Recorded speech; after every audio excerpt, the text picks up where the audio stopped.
Hey everyone, welcome back to the channel. Today, we're diving into the Pittsburgh Steelers, and I couldn't be happier for all the Steelers fans out there.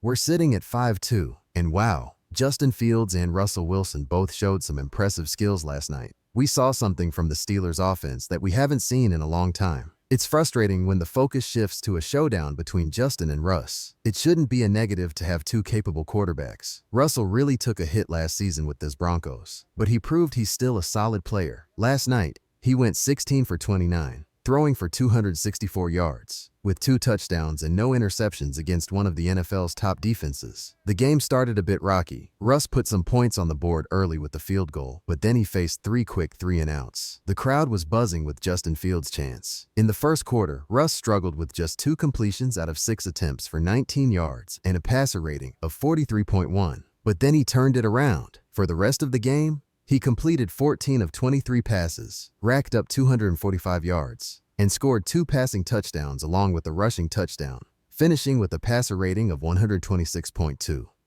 What we witnessed was a new dimension to the Steelers' offense, something we haven't seen since before Kenny Pickett. I really like Justin Fields as a player, and he could be the Steelers' franchise quarterback next year, but watching that second half left me speechless. Before we dive deeper into today's video, don't forget to hit that like button and subscribe for daily NFL content. Steelers fans, your support means the world to me. If we could get this video to 500 likes, I'd appreciate it so much. Now, let's talk stats. Russell's expected points added, EPA, per pass play was 0.23, his highest in 3 seasons, and it shows how well he's bouncing back. Keep in mind, the Jets might be struggling offensively, but their defense is still top-notch, limiting opponents to under 150 passing yards in the first 6 weeks. Russ was spreading the ball around beautifully, hitting 6 different targets. George Pickens looked fantastic with 5 catches for 111 yards and a touchdown. It's only his second 100-yard game this season. Last year, he had 5. The Steelers scored 31 unanswered points, and one of the big contributors has been Najee Harris. In his first 56 games, he had just 3 rushes over 25 yards. But now, he's playing phenomenally. Another player to highlight is Darnell Washington. I never understood why he was mainly used for blocking. The guy is an athletic beast. He had 10 catches on 11 targets for 91 yards and 1 touchdown with 0 drops. His passer rating when targeted was an impressive 131.5. We also saw contributions from Pat Freiermuth with 2 catches for 51 yards, Calvin Austin with a nice 36-yard reception, and Van Jefferson catching his first touchdown as a Steeler. Everything just clicked perfectly. And let's not forget about the defense.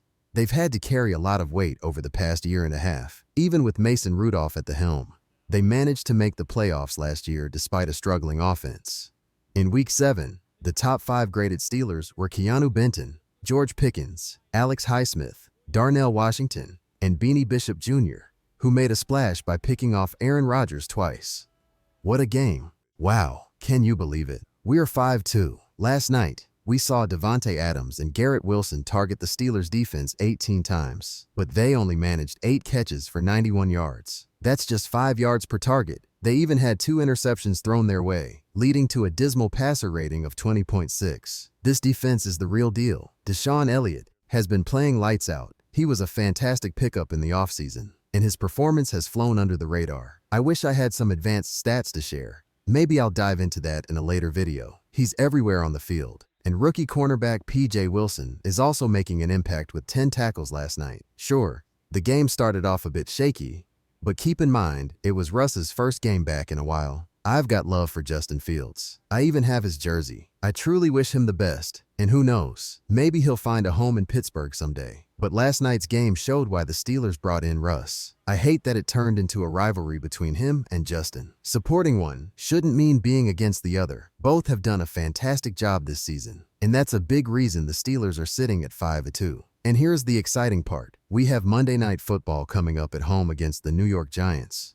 With Danny D confirmed as the starter, Pittsburgh could head into the bye week at 6-2, which is huge. We've talked about how the second half of the schedule looks more favorable now that the Cleveland Browns are struggling, especially with Deshaun Watson out for the season. If the Steelers can get to 6-2, the schedule sets up nicely. 2 matchups against Washington, home games against Baltimore, and then away games in Cleveland and Cincinnati. Plus, they'll be back home for Cleveland. And then they hit the road for Philly and Baltimore again before finishing the season on Christmas Day against the Kansas City Chiefs and Week 18 against the Bengals, who will likely be fighting for their playoff lives. The wins Justin Fields and the Bears got were significant, but at 5-2, the Steelers are one of the best teams in the AFC and the entire NFL. I'm so thrilled with how Russell Wilson played because no one expected this turnaround. I've been tweeting about it a lot. I watched plenty of Broncos games last season, and I felt the issues weren't all on Russ. I think he and Sean Payton just weren't a good match. That's all for today. Don't forget to hit that like button and subscribe for daily NFL content. Shout out to my buddy Swaggy for providing these clips. I'll link his channel in the comments. I'd love to hear your thoughts on last night's game, and I'll see you soon. Peace.